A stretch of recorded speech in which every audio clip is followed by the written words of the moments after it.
आज मैं सदन को एक कहानी सुनाना चाहता हूं। कहानी का शीर्षक है चौथी पास राजा। आइए देखते हैं, बैठचंद मजा आएगा। ये कैसे राजा की कहानी है अध्यक्ष महोदय, जो अनपढ़ था, चौथी पास था, बेहद अहंकारी था, बहुत अहंकार था, बहुत ज्यादा, और पैसे की इतनी हवस थी, इतना भ्रष्टाचारी था, इतना भ्रष्टाचारी राजा था। इस सज्जन को क्या तकलीफ है भाई? ये एक महान देश की कहानी है। एक बहुत महान देश था, कई हजार साल पुराना देश। उस देश में एक गांव में एक बहुत गरीब परिवार में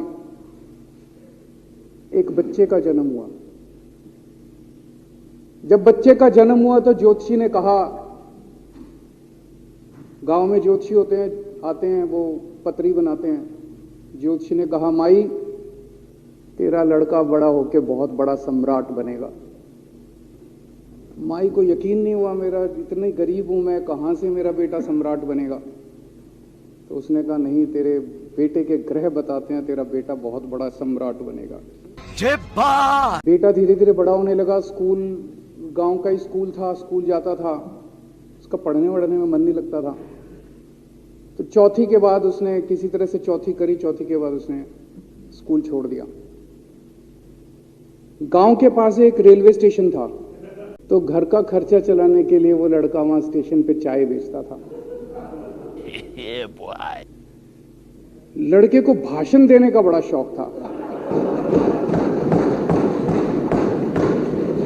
सारे गांव के लड़कों को इकट्ठा कर लेता, आसपास के गांव के भी इकट्ठा कर लेता, सामने वो खाट डाल लेता, उस पर चढ़ जाता और भाषण देता।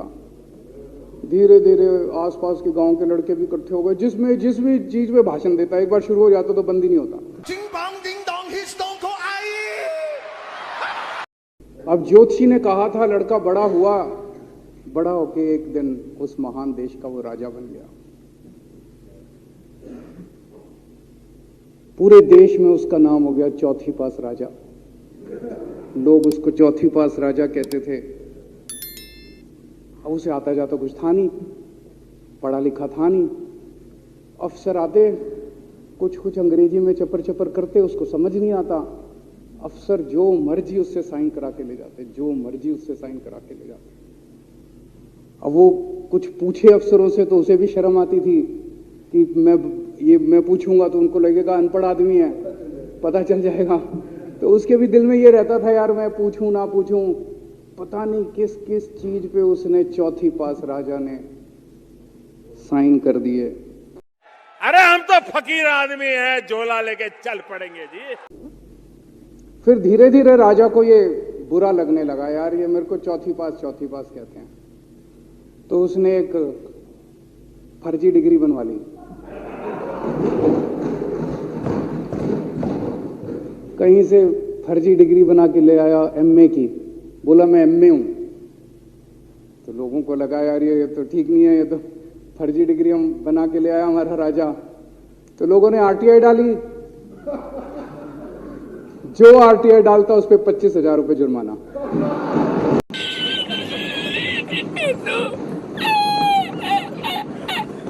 एक दिन कुछ लोग गए चौथी पास राजा के पास। बोले जी एक बड़ा धांसू आइडिया लेके आए हैं। बोले बताओ।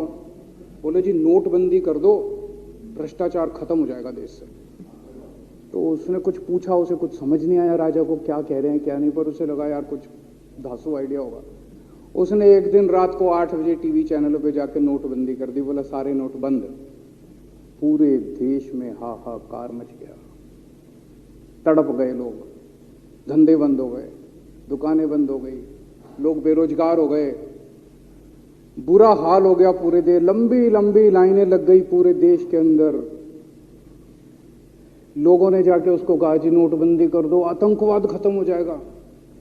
ना आतंकवाद खत्म हुआ, ना भ्रष्टाचार खत्म हुआ, देश बर्बाद हो गया। वो महान देश जिसका वो राजा बना था, वो देश 10 साल, 15 साल, 20 साल पीछे चला गया उस नोटबंदी से, उस चौथी पास राजा की वजह से। एक दिन कुछ लोग गए उस राजा के पास, बोले जी खेती खूब बड़ी हो जाएगी, ये किसानों के कानून पास कर दो।